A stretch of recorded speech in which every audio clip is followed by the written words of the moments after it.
My name is Attorney Christine Tetreault, and I'm a special education attorney, but I'm also very connected to the disability community because my sister was diagnosed with a severe developmental disability back in 1961, before there was anything like special education rights.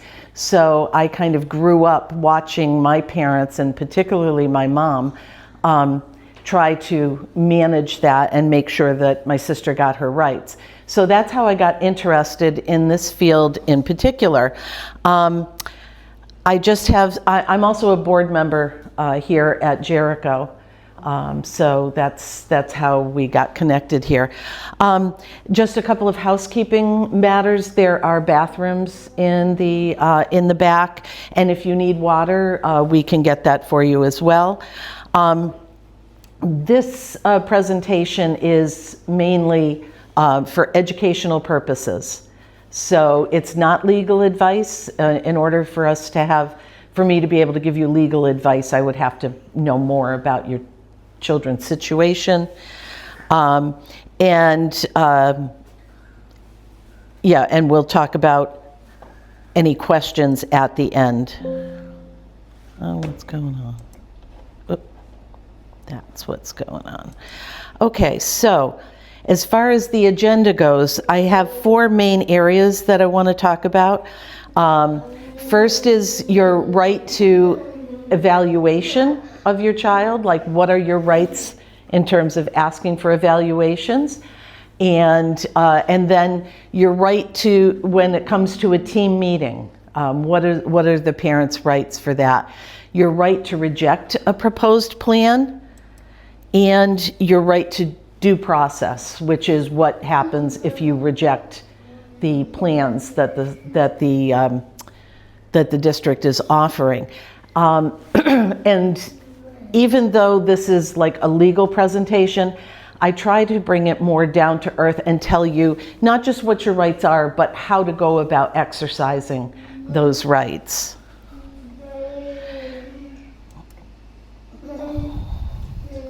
So, as I said, as far as this presentation is for informational purposes only. We don't have an attorney-client relationship as a result of this, but I'd be happy to talk to you afterwards. Whoops, what did I do? Sorry about that. Okay, so as I mentioned, I'm the sibling of someone with a severe developmental disability. I also have been through the special ed process with my 2 children and with 3 of my grandchildren. So I have a lot of personal experience as far as that goes. I have been a licensed attorney since 1991, and I spent about 20 years as a prosecutor here in Western Massachusetts. And then after 2015, I retired from the state and turned my practice to this area of interest for me. I also am a special education guardian ad litem, which means that I represent or stand in the place of parents for children who are in DCF custody, because DCF is not allowed to make educational decisions for children in their custody. I'm a board member here at Jericho, and I'm also on the Human Rights Committee at ServiceNet, which provides group homes and other living situations for folks with developmental disabilities living in the community. So that's how I come to this. So where do our rights come from? Well, first of all, the Constitution. Everyone has the right not to be discriminated against under our Constitution.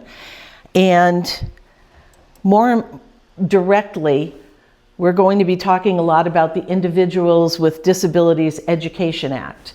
That is the federal statute that governs everything that the school district needs to do in order to provide your child with the services that they need. And Section 504 of the Rehabilitation Act of 1973, basically it's not specifically toward education. It requires that everyone has has access to any public accommodations. So it would also cover housing and accessibility to buildings and things like that. But Section 504 does also prevent discrimination in public education. And then there's the Americans with Disabilities Act, which came about more recently and has had an impact on all of these other things. This is just by way of background, but I thought you should know where your rights are coming from. And finally, here in Massachusetts, we have General Law Chapter 71B. That is the education, the statute that covers all educational issues in Massachusetts. And the Individuals with Disabilities Education Act actually is modeled after Massachusetts law, because Massachusetts was the first country in the, I'm sorry, I got that backwards, the first state in the country to actually have a law and codify the rights of children with disabilities. And the other thing to keep in mind, and this is, I'm going to be talking about law here in Massachusetts. For instance, if someone is watching or is here that does not live in Massachusetts, some of the things that I say may not apply to other states because Massachusetts has, in some cases, broader rights for the parents. And I'll point those out as they come up. So, excuse me one second. So I try to avoid using a lot of jargon and a lot of acronyms, but there are a couple that you really need to know. And the first one is FAPE. And that means free, appropriate public education. And each of those words has a particular meaning when it comes to special education. Free means it's at public expense. Parents do not have to pay for this themselves. And appropriate means that it's designed to meet the unique needs of the child with disabilities. That means that a school can't say, we only offer this program for children with autism, or we only allow children who are in wheelchairs to go to this school as opposed to their neighborhood school. They can't do that.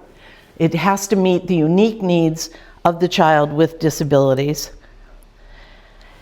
It is under public supervision and direction. So even if your child, for some reason, needs to be in an outside placement, the school district still is responsible for supervising and making sure that the education is appropriate. And education covers preschool through secondary, so through high school or through age 22. If the student is not on a diploma program. So some students with special needs will get a diploma. A lot of them will actually. And some students will not get a diploma but will be eligible for education and transition skills through age 22. And then the other important one is LRE, least restrictive environment. And so what that means, there are a range of environments. First, and you'll see this if you're working with the team on an IEP, the first one is full inclusion, which means that your child will be in an inclusion general education classroom, and services will be provided to the student, often with a special education teacher coming into the general ed classroom, or your child receiving other services that they need, but not in a special education classroom. Partial inclusion in Massachusetts, it's defined as leaving the general ed classroom for at least 21 of the day, less than 64% of the school day. So a lot of times this looks like the child being pulled out of the class for special instruction in whatever they need, whether if they had a math disability or so forth. And sometimes it means that the child is spending just what schools sometimes call special classes, such as art, music, gym, and having lunch with their peers. So it can mean a range of things. Substantially separate means that the student is still in the school building, but spends the bulk of their day in the special ed classroom. And then the final separate category is outside placement, which means that services are provided outside of the school building. And that can mean a couple of different things. It could mean that they're in a school that specializes in that child's disability. It could also mean providing home or hospital education. If the child, for instance, a child who has cancer may have to spend a lot of time in the hospital, the school is still responsible for providing the education in those circumstances. And the thing is that this least restrictive environment, again, is individual to the child. So that means that you have to look at what is the least restrictive environment for this child. And so you would think that the least restrictive environment, for instance, would be full inclusion, but for some children, that would not be the least restrictive environment, because that would put too much stress on them. There might be too much sensory energy coming to them, and they would not be able to function in that classroom. In fact, there's a case out of Springfield where the Bureau of Special Education Appeals determined that the least restrictive environment for a particular student was actually an outside placement. An outside placement because his level of autism was such that he really could not function in the large school that he was in. And so least restrictive environment is specific to the child. So those are the big definitions that you should be aware of that come up the most. So the next thing I want to talk about is evaluations. And some of you may have already had evaluations done for your child. Some of you may have had extensive evaluations done on your child. But for those who have not before, the first thing that you should know is you can request an evaluation at any time for any reason. If you suspect that there is a disability or that your child may have ADHD or anything like that, the child does not have to be failing, okay? There's no criteria that says you can't request an evaluation until X, Y, and Z happen. That is not the case. And sometimes school districts will tell parents, oh, well, but they're doing okay in school. So, there's no need for an evaluation. Or they may say, well, we have to try these other interventions first. No. If a parent wants an evaluation, a parent gets an evaluation. The important thing is to make sure that it's requested in a way that is effective. So, and the other thing is that schools can sometimes request evaluations. If a teacher is seeing something in the classroom that makes them suspect that a child may have a learning disability, the school can request it. Generally, though, it's the parents. So when should you request an evaluation? I always tell people as soon as you suspect something. Don't wait until, for instance, if you are noticing something when your child's in kindergarten and they're starting to, for instance, be presented with sight words, and your child is having a hard time learning the sight words. Don't let anybody tell you, oh, we have to wait a little longer. Okay? As soon as the parent suspects that there might be some kind of disability, you should request it. And don't be put off by any of these examples that I've given you.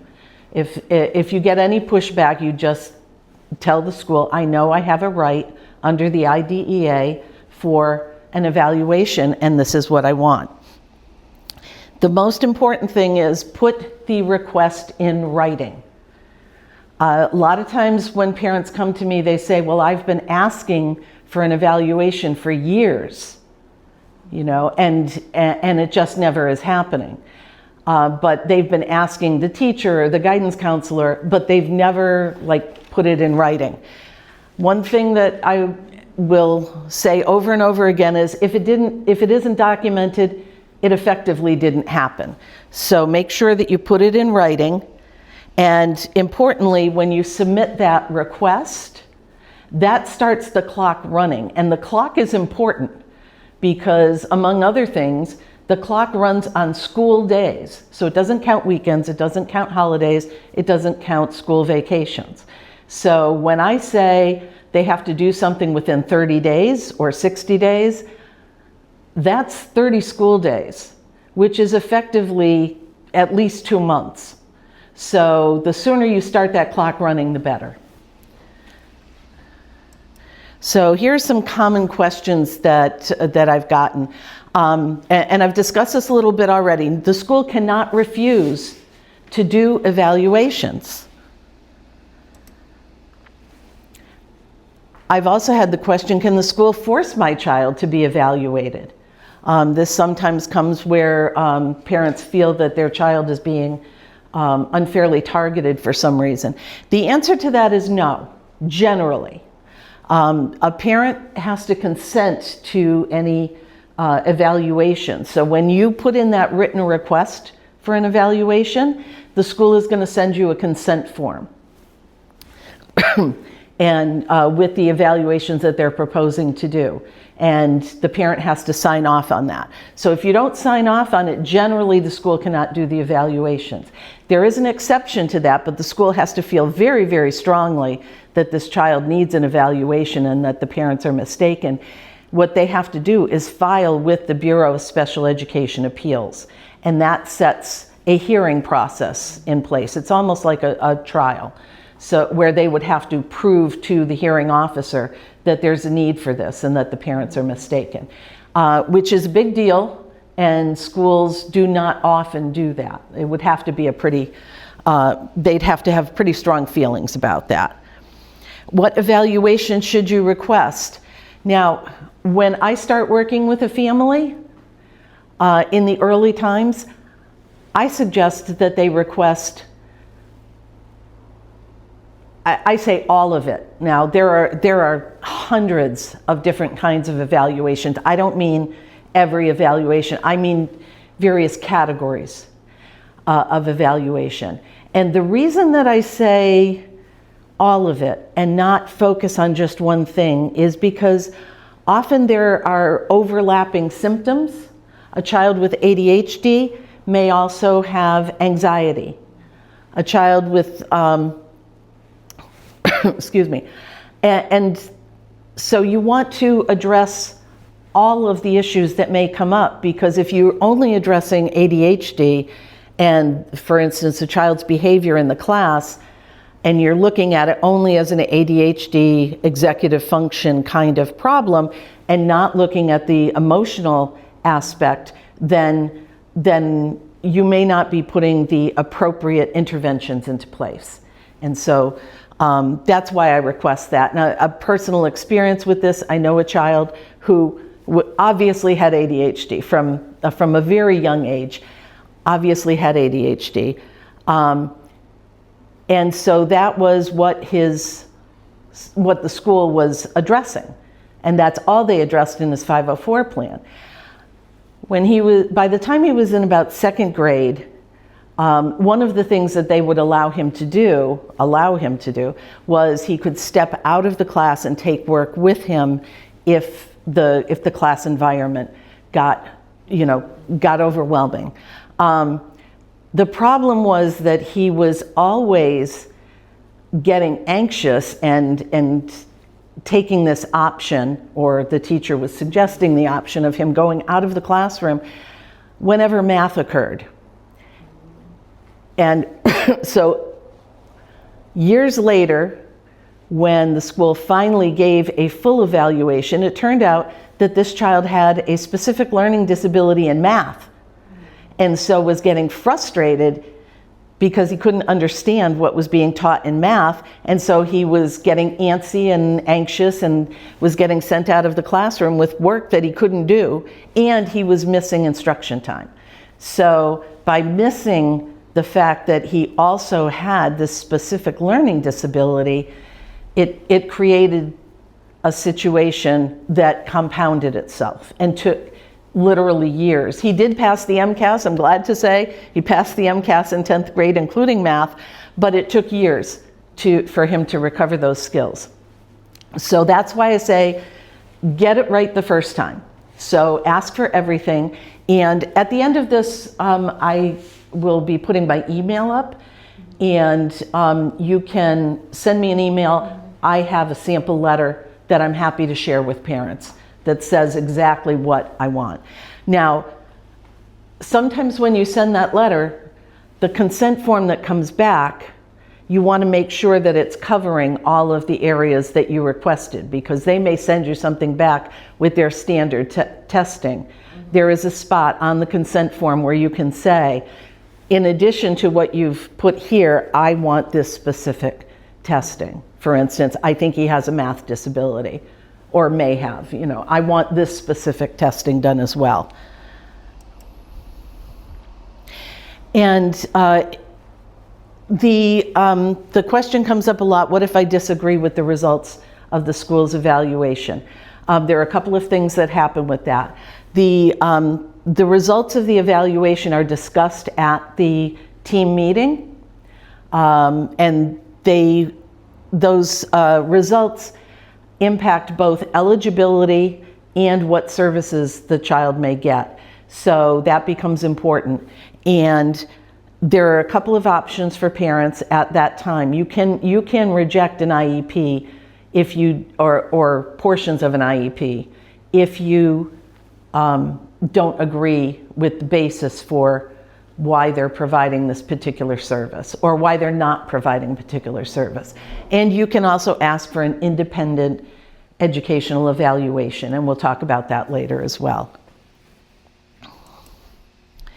So, excuse me. This is why I was saying that the time matters, that you do it sooner rather than later.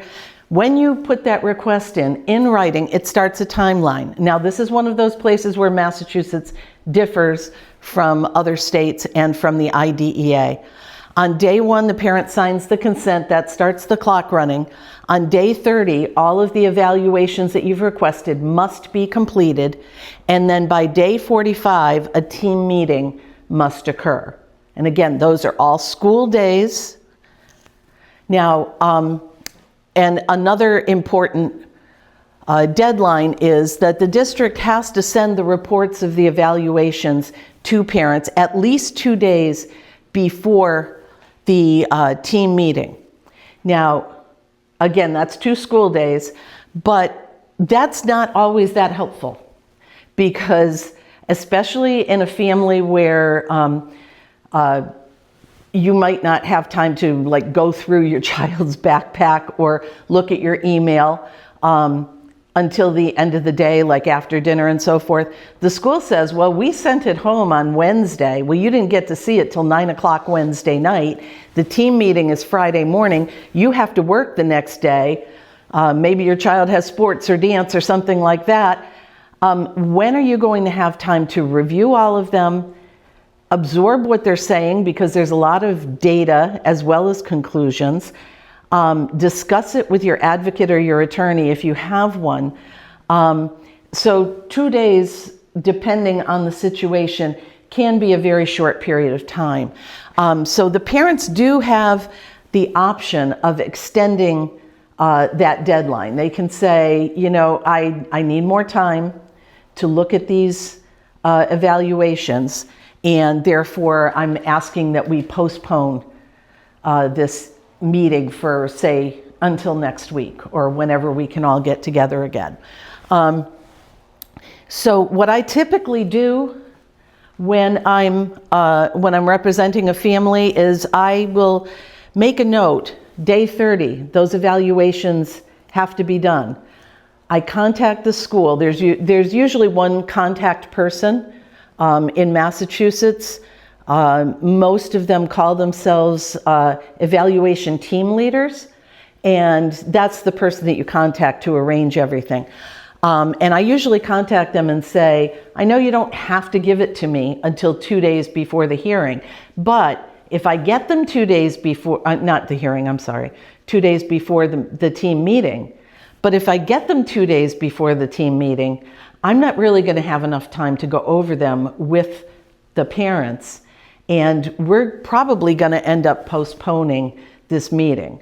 A lot goes into putting a meeting together. In a couple of minutes, we're going to talk about who has to be at a meeting. And so if you express it that way to your ETL, you can maybe persuade them to send you the evaluations as they become available. And then you have more time to look at them and absorb them and not have to postpone a team meeting, because it's a pain in the neck for everybody, but especially the ETL who has to coordinate everybody's schedules. So that's just a little practical advice. So the next step after the evaluations are done is that the team meeting convenes. And this is one place where I get a lot of questions from parents. Who has to be at a team meeting? Or who, I would say, who's on the child's team? One sec. Okay. The first thing I always say, your child, whether they attend the meeting or not, your child is a member of the team. And I always put the child at the center. We'll talk about whether your child should go to a team meeting or not in a few minutes. But the team composition is actually dictated by the IDEA and Massachusetts law. So obviously the parents have to be part of the team, and they have to be an effective part of the team. There has to be a special ed teacher on the team. Now, if your child is just being evaluated, the special ed teacher may not be someone who's known to you because your child doesn't have special ed yet. There has to be a general ed teacher. Usually the general ed teacher on the team will be a teacher that is working with your child in some capacity so that they know the child. The next person who has to be on is an administrator, and that administrator has to be someone who has the authority to bind the district, to make decisions for the district that the district will follow. That often is an ETL, but a lot of times there will be another one there. Principals usually do not come to these team meetings, and special ed directors do not usually come to these team meetings. However, there is one district that I work with where this, at least when I'm there, the special ed director is there. The school psychologist is usually the person, they have to be on the team, and they're usually the person who has done some of the testing. School psychologists are qualified to do a basic psychological testing, and also the educational achievement testing, as well as some cognitive testing. So these are the people that are required by statute to be on the team. So it's at least these people.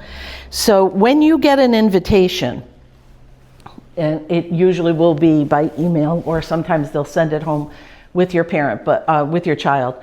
But there's a form that all the schools use, and it has a list of all the invitees. What I always suggest that parents do, and what I do, is I figure out who these people are. What role are they going to play here? Because you'll probably just get a name. So call the ETL and say, who are these people and what role do they play? What did they do in this situation? But besides the people that are required to be on the team, other knowledgeable individuals can be included, and these are typically people that the parent would want to bring to the meeting. So that can include grandparents, it could include other school professionals that are familiar with your child, and it can also include outside therapists. So if your child is receiving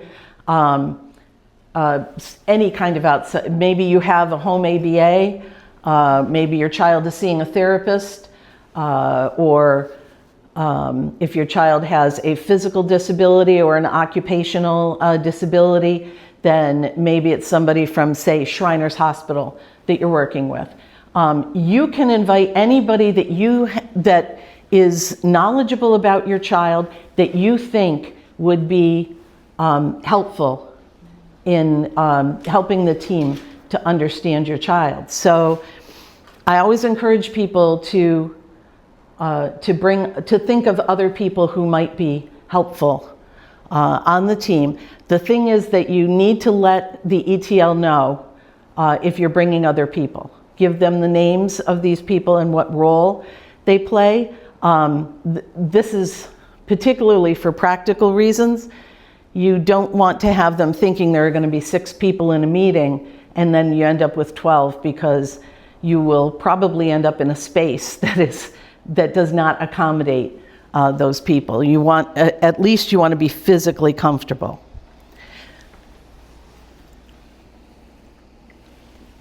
So the next question, as I said, the child to me is at the center of the team, but should the child attend the team meeting?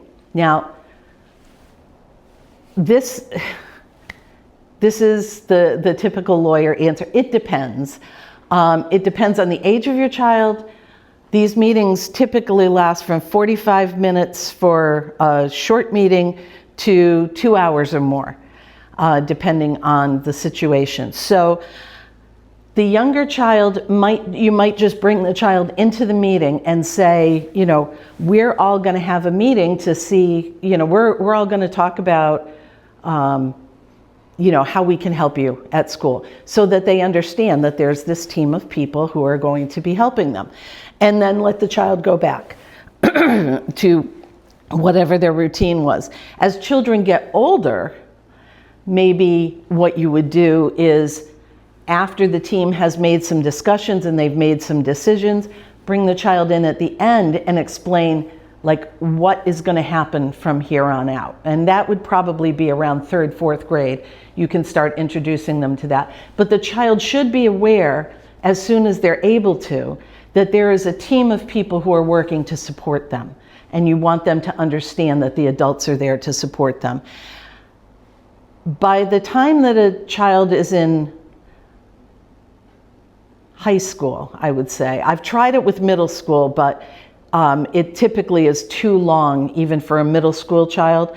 But you could have a middle school child come in at some point to discuss their own concerns about what their experience is. But by the time a child is in high school, they really should be attending the meetings and hearing the data, which includes how are they doing in class? What do teachers see as a struggle? It gives them a chance to talk about what they're struggling with, and how are we going to try and accommodate that. This becomes important because they're going to start learning about transition. By the age of 14, schools have to start preparing students to transition out of high school. And so it should start even earlier than that. And transition is a whole other topic for another day, but those are the ideas. And also, most specifically, it depends on your child. If your child would be overwhelmed coming into a room of people, then we don't want to create more anxiety. So that's a decision for the parent to make. And the other thing is, sometimes as you're preparing for a meeting, the ETL might contact you and say that a certain team member is not able to attend this meeting. Everybody else is able to, but maybe it's a general ed teacher is not able to attend. It's up to the parent to decide whether to excuse one of these necessary team members. So you might decide that the gen ed teacher just doesn't have very much to contribute and it's no big deal, and say, yeah, they can be excused, we'll have the team meeting and make decisions without them. But if it's someone who has evaluated your child and you still have questions, or it's the special ed teacher who is the one who's most familiar with your child, then you have the right to say, no, we need to reschedule this meeting, I want this person there. So, and sometimes they'll spring it on you when you get to the meeting that this teacher went home sick today. Do you want to continue? You do not need to feel pressured to continue, even if everybody's in the room. If you feel like that person needs to be there, then they need to be there, and you call the shots. So,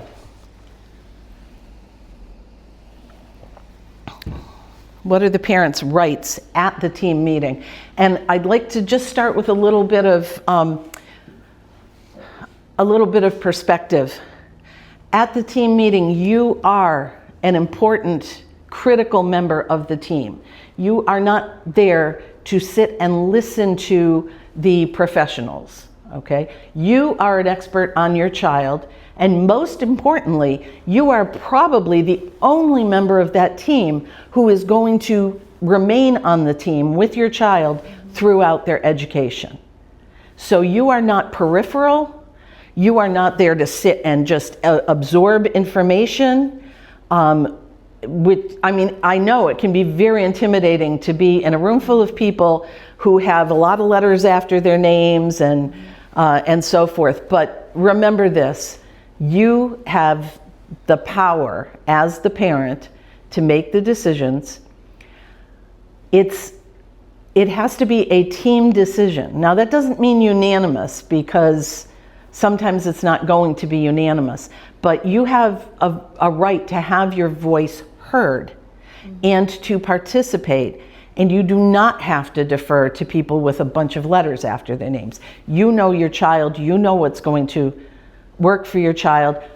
You take the information from these people, but you do not have to defer to other people in the room. And I know it's very intimidating to go into a room and have all of these people there who work together, and you come into the building just for this one meeting. But I just want to emphasize that, because I think a lot of parents feel like they don't have a lot of say.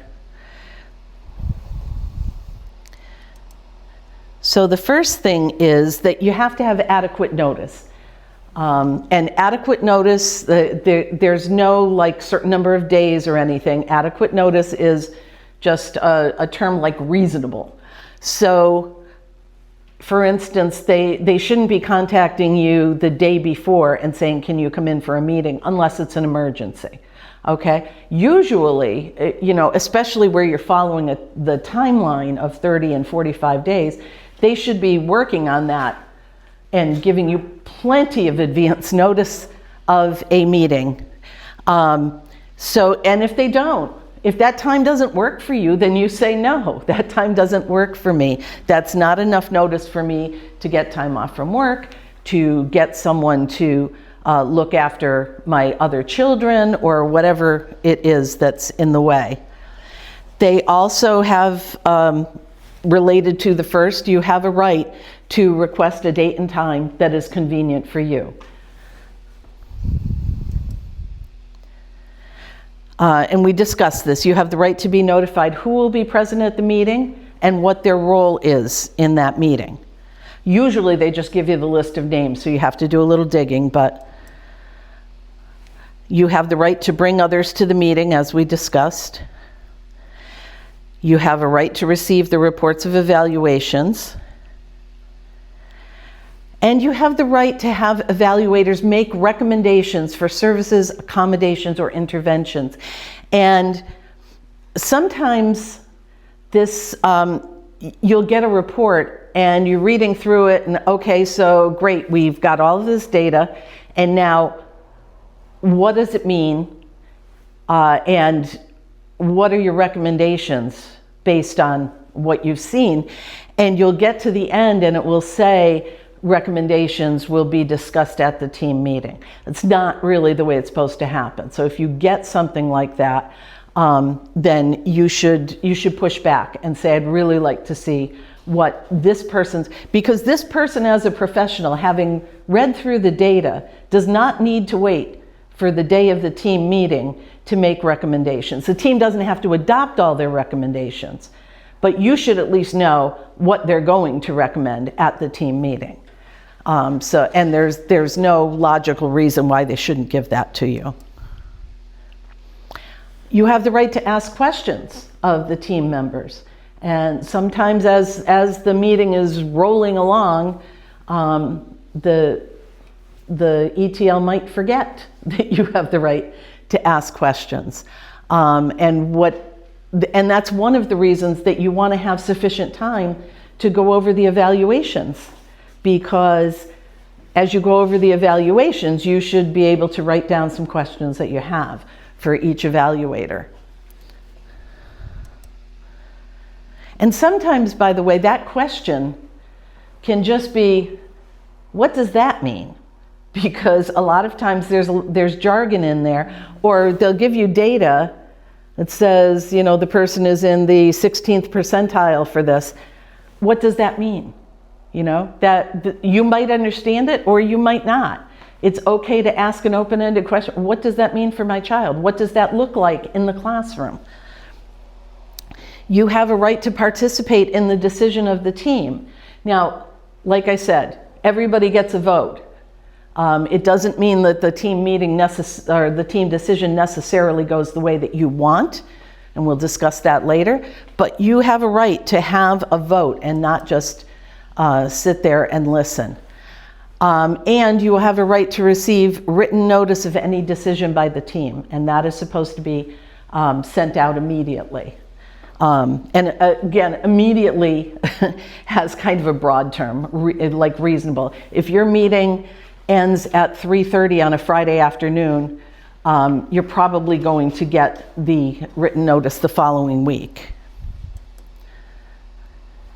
But the most important thing is that you have the right to be treated as an equal and valued member of the team.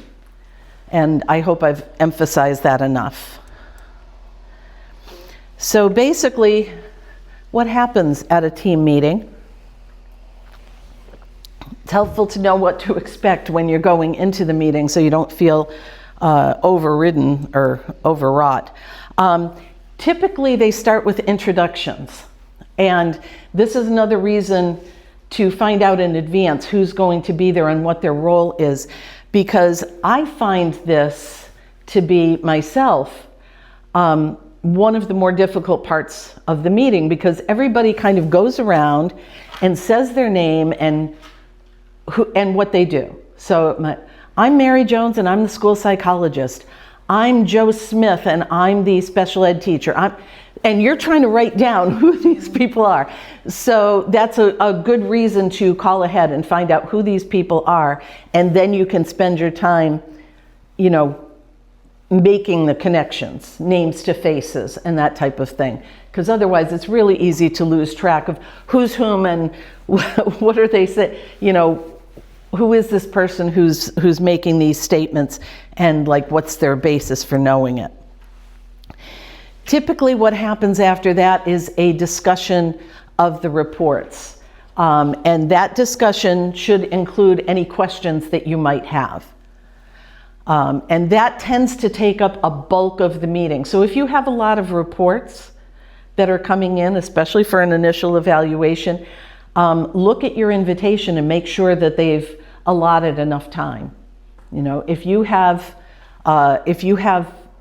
3 or more reports, 45 minutes is probably not enough time to to have a thorough discussion of those reports. And then if the child is already in school, there usually will be a discussion of their current progress. Teachers, the teachers that the child has, they may be physically present and talk about it, or they may provide a report or input to the ETL, who will share that with the team. So you've got the outside reports with the data. Another kind of data is what's happening in the classroom. So we collect that. And then if this is your first team meeting, this is where you're going to go to an assessment of eligibility. And there's a checklist that the team has to go through. And here in Massachusetts, the Department of Elementary and Secondary Education has actually put that checklist together. They've taken the requirements of the law and they've put it in a checklist in physical form, and I will show that to you in a little bit. And then, assuming that if the child is deemed to be not eligible for any services, for special education services, then at that point, the meeting doesn't come to a complete stop. But let's say that this workflow is coming to a stop. It's going to stop here. And what at that point, the team may suggest, well, the person is not eligible for special education services. They might be eligible for accommodations under those other statutes that I told you about, Section 504, Americans with Disabilities Act. And I'll explain in a minute the difference between the two, because there is a difference. It's not like, oh, one is the same as the other. So they might suggest that, but one thing that they should always ask the parent is, are you satisfied with these evaluations? Okay. Now, you might go, well, the evaluations, I don't know. We certainly didn't arrive at the conclusion that I think we need to do. If you want to have continued discussion about this, you should say no. You're not satisfied with the evaluations. They will then ask you probably, is there another evaluation you want? You can ask for time to think about that. You don't have to answer that right then and there. The only question you have to answer for sure in that moment is yes or no to whether you're satisfied with the evaluations. So this might be a stopping point. The meeting might end at that point. Or if the child is deemed to be eligible, then you move on to a discussion of their services. What services would be available? Now, typically, by this point, the school will know what even though the team is going to make the ultimate decision, the school, having also read the reports, will be thinking about what can we offer or what should we offer for this child to receive that free appropriate public education. And so they should have come up with some determination. Sometimes that will end up being a second meeting, particularly if you had a lot of reports. Don't be afraid to ask for a second meeting to have some time to absorb what you've learned. And then finally, you will get one of three things. You will get an individual education plan, which means special education services under the IDEA, or maybe you get a 504 plan with accommodations, or they have to give you in writing a notice of non-eligibility. And any one of those things, you can also take further action if you disagree. That's beyond the scope of today's presentation, but those are the three possible outcomes of this meeting. So I just mentioned that there's a difference between an IEP and a 504. So, and this diagram, and I'm crediting an attorney, I thought this diagram was very instructive. The IDEA is where the IEP comes from. And the child has to be diagnosed with one of 13 categories of disability. Now, some of those categories themselves are pretty broad. For instance, they have one called health, and ADHD falls under health. You might look at the list of 13 and go, oh no, ADHD isn't on here. It falls within health. There's another one, social emotional, that covers a broad range of issues. And so if the child is diagnosed with that enumerated disability and it adversely affects their educational performance, which does not mean grades, we'll talk about that later, and needs special education, then they fall under the IEP, which is governed by the IDEA. But as you can see, under Section 504, all the disability has to do is limit a major life activity without mitigation.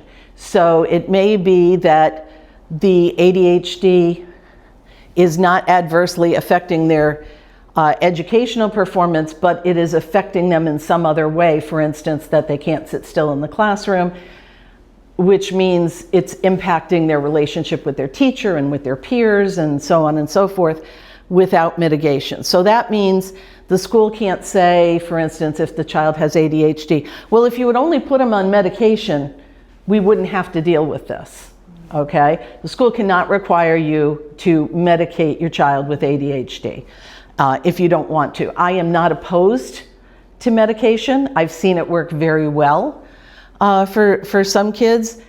When they don't take it, you can absolutely see it. When they do take it, they feel better and they learn better. But I also don't think anybody should be forced to give these kinds of medications to their children. Section 504, a 504 plan will cover more children. More children will be eligible for that than would be eligible for the IDEA. But it's also more loosey-goosey in terms of what you get. So if you get the individual education plan, a written plan is required. Oops, I goofed. I apologize. Where did I go? Okay, 504 plan, there is no written plan required. Most of the schools that I have dealt with have created a written plan. And if they don't, then I do, because it is best practice. The IEP has a lot of information in it, one of which is goals and benchmarks. For each area of disability that is identified, there has to be a goal, at least one goal. And there have to be benchmarks that tell us how we know that that goal has been reached. So the goals can't be vague. They have to be specific, and you have to be able to measure it. Everything has to be able to be measured.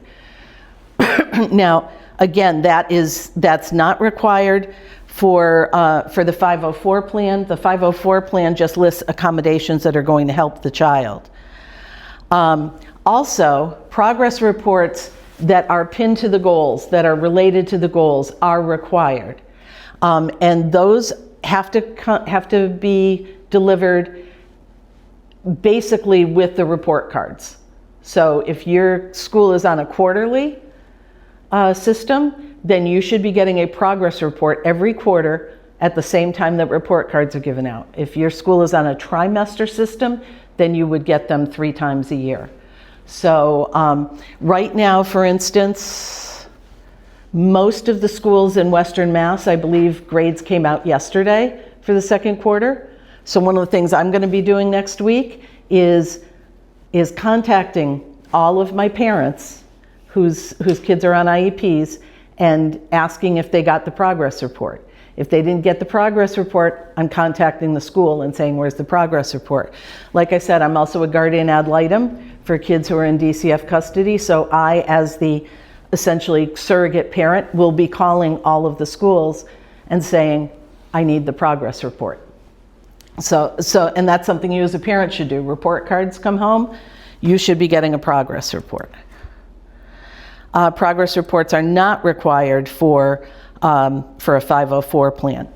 Annual team meetings are required. You have to meet every year before the expiration of your child's previous IEP. So if your child's previous IEP ends April 30th, you should be having a meeting before that to pick up the very next day, May 1st, to start the new IEP. That is not required under 504. So that could mean that a child gets a 504 plan in kindergarten.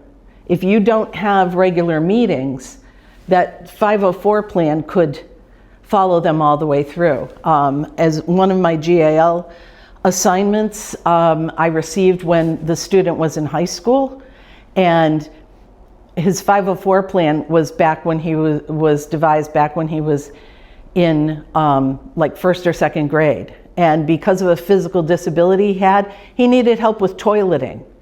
That was still in his 504 plan when I got involved with him in 11th grade. He did not need help with toileting in 11th grade, but it was still on his 504 plan. It doesn't, clearly nobody had paid much attention to it after that. And with the IEP, as I said, after you go through the process, you have the right to an independent educational evaluation if you are not satisfied with the evaluation that the school has done. That also is not required under 504. And I mentioned that there's a transition plan that is required starting at age 14.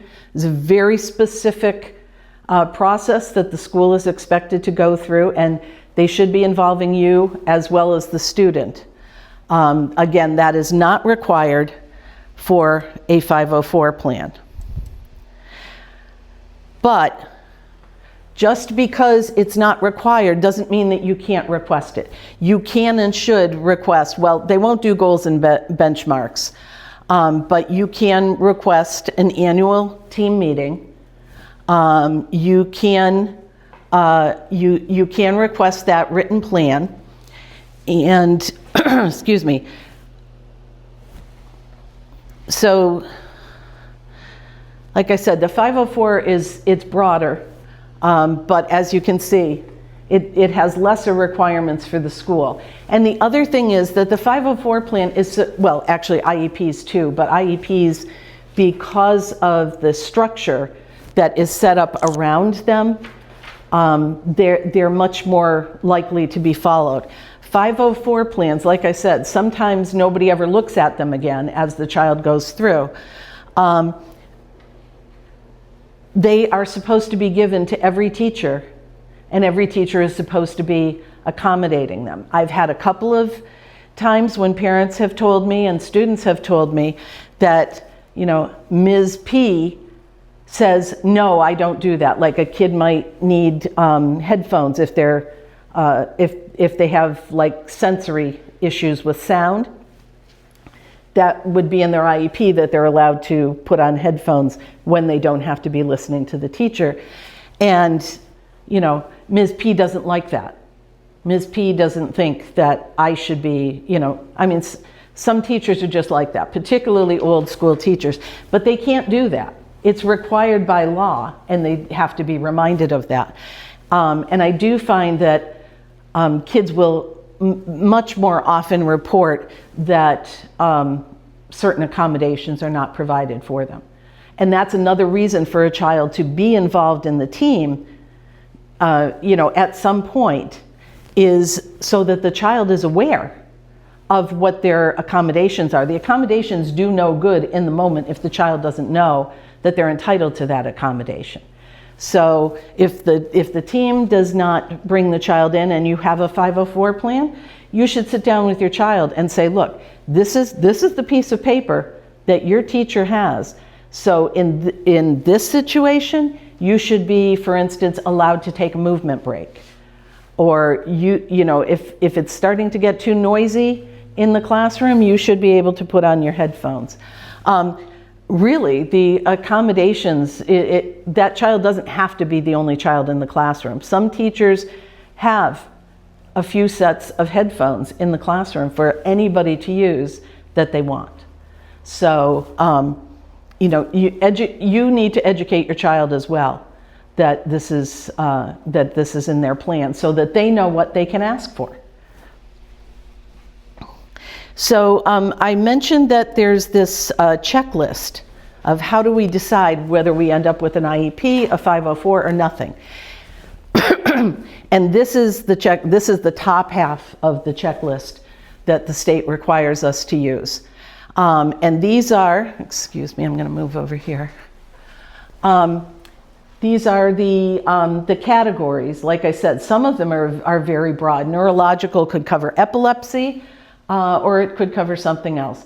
Communication can be either a speech deficit. It could be, you know, they have a problem with their receptive communication, understanding what someone says to them. Autism, developmental delay, intellectual, and sensory. Those are like the most clearly defined. And specific learning disability can be issues with reading, with math. Those are the biggest ones. It's a special learning disability in reading or a special learning disability in math. It might be dyslexia. Most schools don't like to use that particular term. They call it a specific learning disability in reading. But if your child has dyslexia as opposed to some other kind of reading disability, they will need a particular kind of structured learning for reading. And that might be a topic for another time, to have a specialist come in and talk about that. So if we check off yes, then the ETL has to put what disability types. And you can have more than one. They usually like to have a primary. So maybe your child is primarily has autism, but also has ADHD, or also has a specific learning disability. So typically they'll like to choose a primary and a secondary. So if the answer is no, then right off the bat, not eligible for special education or an IEP, but they might be eligible for other services, typically a 504 plan. So if the answer to the first question is yes, then you move on to question 2, which is the student making effective progress in the general education program? I'm going to focus on that and not the rest of the language there. So effective progress doesn't mean any progress at all. It means effective progress, and it doesn't only mean grades. But for instance, if a child is struggling in a particular class and they had a 30 at the end of the first quarter, a 40 at the end of the second quarter, and a 50 at the end of the third quarter, that does not mean that they're making effective progress. They did better in each of the successive quarters, but that's not effective progress. The child is still failing. And it isn't only because of grades. If a child has adequate grades, this happens a lot with autism, where the child may be perfectly intelligent and have the highest grades in the class, but is not making progress in relationships with others, or has difficulty, let's say, with certain activities of daily living, okay, that interfere with their schoolwork. Then even though they're doing well academically, they are not making, you would check off the box for no. Okay, if they are making effective progress, and this is often where we run into some problems, if they are making effective progress, then, and you check yes, then again, the student is not deemed eligible for special education or an IEP, but they might be eligible for a 504. But if you answer yes, If you answer no, that they are not making effective progress, then the next question is that lack of progress a result of the student's disability? And so this is someplace where I sometimes end up having discussions with school teams, because a teacher, for instance, let's keep using the math example. The teacher may say, well, when she turns in her work, it's good work. Her grades are not poor because she doesn't understand. Her grades are poor because she's not turning her work in. Well, why is she not turning the work in? Is she not turning the work in because she's ashamed of the fact that she can't do it right? Maybe you only see when she's successful, So sometimes it's not just, you don't see what's behind it. And so the teacher is blaming it on lack of effort when in fact it's the student feeling overwhelmed by the work or ashamed or something. So that's a lot of times where we end up having issues.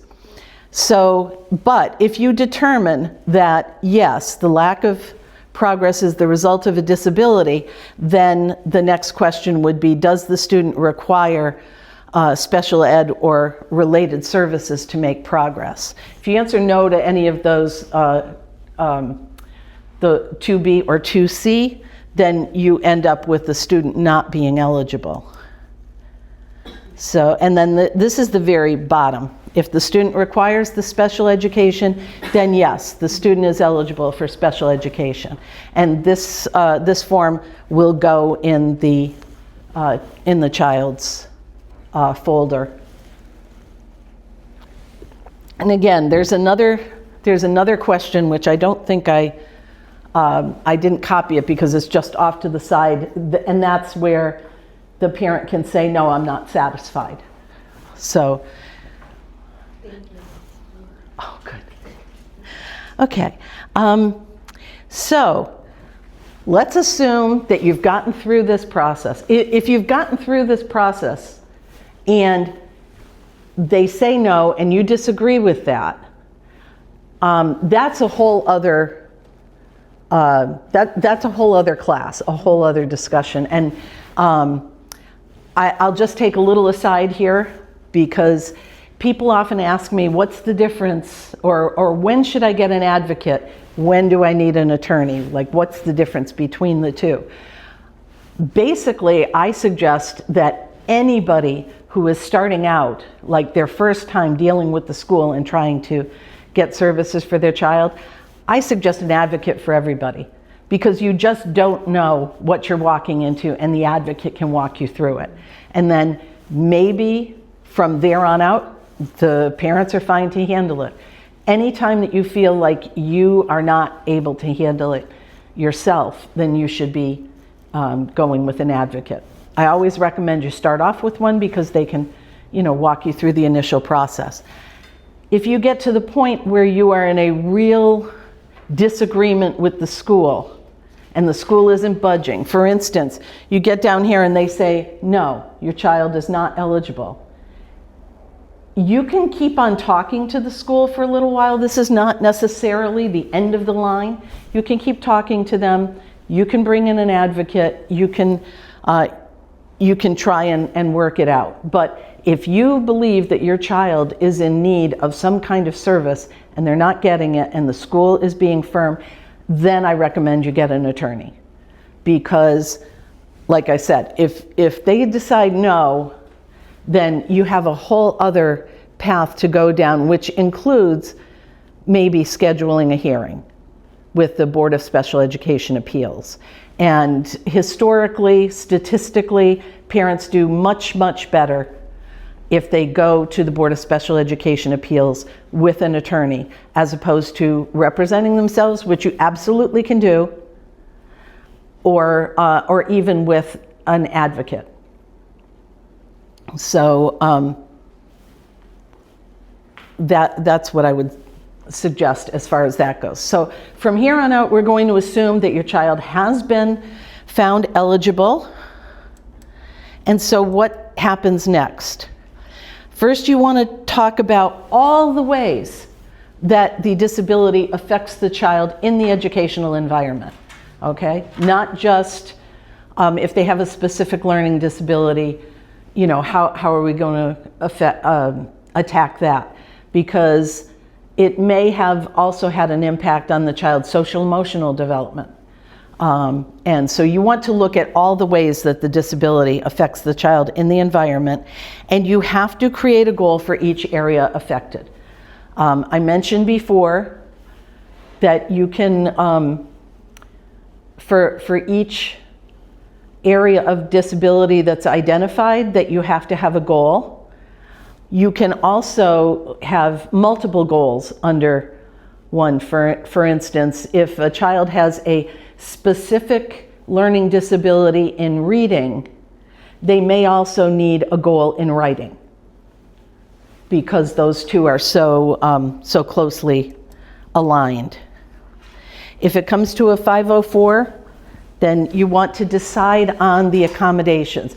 The school will probably come up with a list of accommodations. There are very common ones, particularly if a child has ADHD. They may just come in and hand you a list of accommodations that they have found helpful to other students in the same circumstances. But you want to look at those and go, will that work for my child, or will that particular way of dealing with the situation just aggravate things? And particularly when kids get older, sometimes you want to have reminders be more subtle, because middle schoolers and high schoolers really hate having attention drawn to themselves. So you may want to look at that. Whoops. And then, like I said, with the IEP, you have to set benchmarks for each goal. They have to be able to produce data showing that there is progress. And one thing I will say, if you have a child who already has an IEP, and you're going to a meeting and they're talking about doing the same goals again for the coming year, then something was not effective. And you need to really push back on that and see what's going on. And that's why the progress reports are so helpful, because you should be seeing progress with each of those reports. So you get to the second progress report of an IEP period, and it can be a little tricky because the IEP period doesn't always coincide with the school year. In fact, it usually doesn't.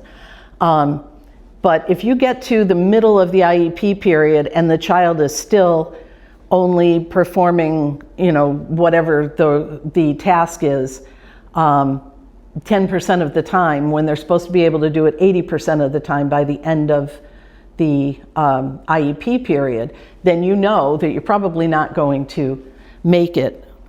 You don't have to wait until the end of the IEP period. You can ask for a meeting right away. You can ask for a meeting at any time. The other thing is to look at who's going to provide those services. You want to know exactly who's doing this.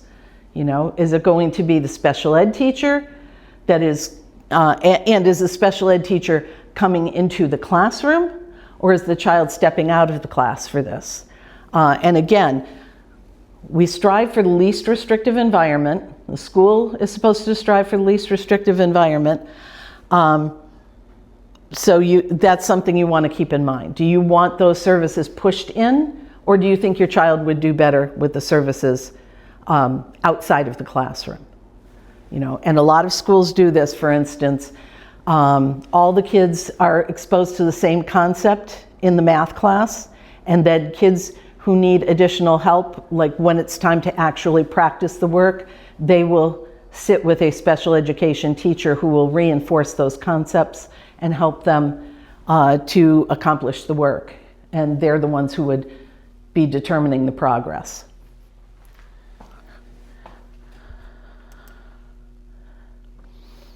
And then you have to reduce the IEP to writing. A 504 plan doesn't have to be reduced to it, but like I said, most of them around here in Western Massachusetts will reduce it to writing.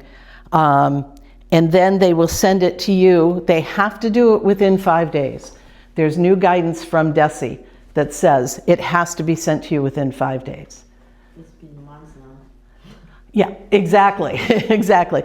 Now the thing is, well, they should send you the proposed IEP, even if you don't have a signed IEP, because sometimes you're negotiating things and you don't have a fully signed IEP. You should still be talking about that. It shouldn't just be sitting there as disagreed.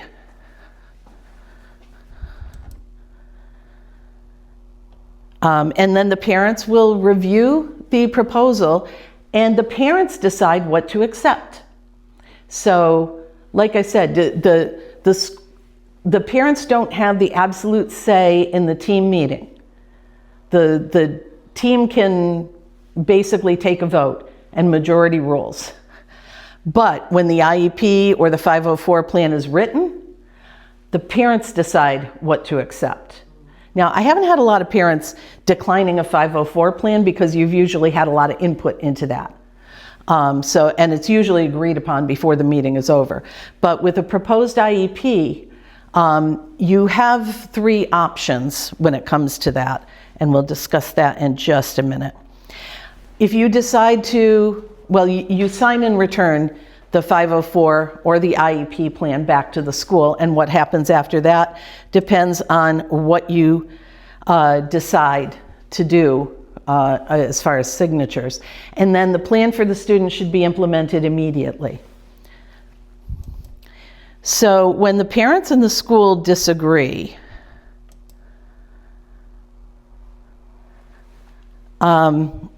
this is that part that I told you I hadn't included in the other slide. If the parent is satisfied with the school evaluation and you check yes, then it says continue forward as previously discussed, which basically means that nothing happens for the child, or possibly a 504 plan. And then there's the no. It says discuss extended evaluation and rights to an independent educational evaluation. So they have to notify you of your rights to these things. Now, the thing I like to caution people about, extended evaluation as a term can be a little bit misleading. It sounds like a really good thing. Let's extend this evaluation. Extended evaluation can mean a 45-day placement in an alternative setting. That most typically happens in the case of children with autism and children with social emotional issues. So, and what happens in that case is that the child would be placed in, excuse me, the child would be placed in some other alternative setting. It might be within the school district. For instance, Springfield has a number of alternative placement depending on what the needs are, but smaller districts may send them out to the Lower Pioneer Valley Educational Collaborative. That's some of the smaller towns here all belong to that, and they have a program where they can do evaluations. Or it may be something completely independent of a school system. But what happens then is that during that 45-day period, these people with more expertise in dealing with children who have whatever the particular problem is, they will do an evaluation, and they are supposed to come back with suggestions of things, conditions, services, whatever will best serve the student. And sometimes that means that the student will stay in that outside placement because that may be the only place that student can get the services that they need. And that's particularly true for certain emotional issues. But it doesn't, they used to say 45-day placement. That's what it used to be called. Now they call it an extended evaluation, and I think that can be a little bit misleading. So if you said you wanted an extended evaluation, you might find yourself surprised.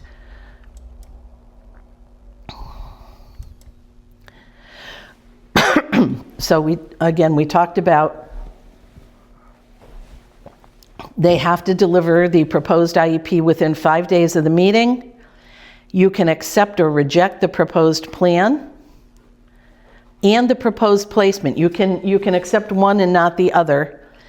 And you can request a meeting to discuss areas of disagreement. And we'll go over the form itself. You can request an independent evaluation. And then if you get an independent evaluation, that would be an outside person. This is typically someone that has a particular expertise in the area that you're concerned about. And the it's at the school district's expense. You should not have to pay for this, okay? It's at the school district's expense. However, the tricky thing about this is that the state sets the rate for what a school district has to pay, the maximum the school district has to pay for that IEP, for that IEE. Now, some evaluators just accept the state rate, and they do a lot of them because they accept the state rate. Some evaluators don't accept the state rate, and so the parent could maybe supplement with insurance, or the parent pays out of pocket for the balance. The school district only has to pay up to the state rate, and the state rate varies depending on the type of evaluation and the type of expertise that is required. So that's a little tricky, and that usually ends up involving some negotiation as well. There's also a huge backup, so it Yes. takes a long time. Yes, that's true. Depending on what you are looking to do, there can be a huge backup, especially here in Western Massachusetts.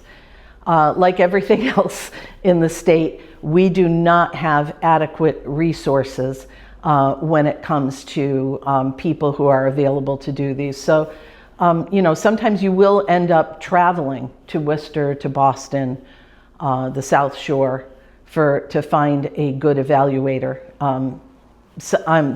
There are some, especially neuropsychologists, because that's one of the most common IEEs. I had been told at one time that Bay State, because they do have a pediatric neurology department, and they will do them, but the backup was like 2 years. So that can really tie things up. So it's not an easy process. And in the meantime, you have to try and work with the school. So this is the response section. Actually, I'm trying to remember if this was the most up-to-date one. It might look a little different because over the last couple of years, the state has required all of the school districts to move over to a computerized IEP form, where basically you check off a box, and if you say yes to that, it takes you to the next thing. The idea was that you don't miss anything, and there's a lot more input from parents and students.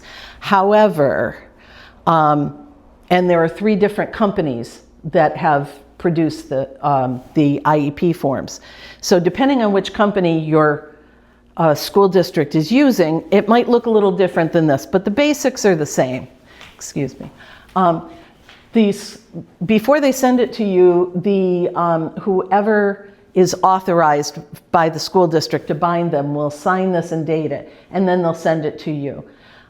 So you have a choice. If you're happy with the IEP, you just accept it the way it was developed. If you think the whole thing, like there's nothing good about this IEP, there's nothing of any value for my child in it, then you can reject the entire IEP. More commonly, and this is what you should do if there are services you do want your child to get that are in the IEP, but there are other things you disagree with, then you should just reject the portions that you are not happy with, and you have an opportunity to list what those portions are here. But it says specifically that any portions that you don't reject will be implemented immediately. So you're not holding up the services that you want for your child. And then you can check off the box asking for a meeting, which I assume you would do anytime that you're rejecting. And then you sign it. Now, The good thing to know about this is anytime any part of an IEP is rejected, the school is required to send that to the Bureau of Special Education Appeals or to DESE, I forget which one now. But someone is keeping track of these IEPs that are being rejected. So it doesn't just go into a void. And then you also have the opportunity to make any comments. That doesn't necessarily change the IEP, but, excuse me, but you do get to make comments, and that might be a place to say, you know, I really feel like I wasn't heard at the meeting. So again, you can accept or reject the whole IEP, accept parts of it, and add comments. And then this would be this is the placement consent form. The school completes this first part here. They have to figure out, you know, what percentage of the day your child will be in special education, or whether it's going to be a full inclusion, partial inclusion, and then the parent signs the bottom part. And so again, you can, now here, as far as the placement goes, you can consent to it or you can reject it and request a meeting. There's no like in between. And then you sign and date that and send it back as soon as possible, because as soon as the school gets this, any services that you have agreed to, you the child will start getting those right away.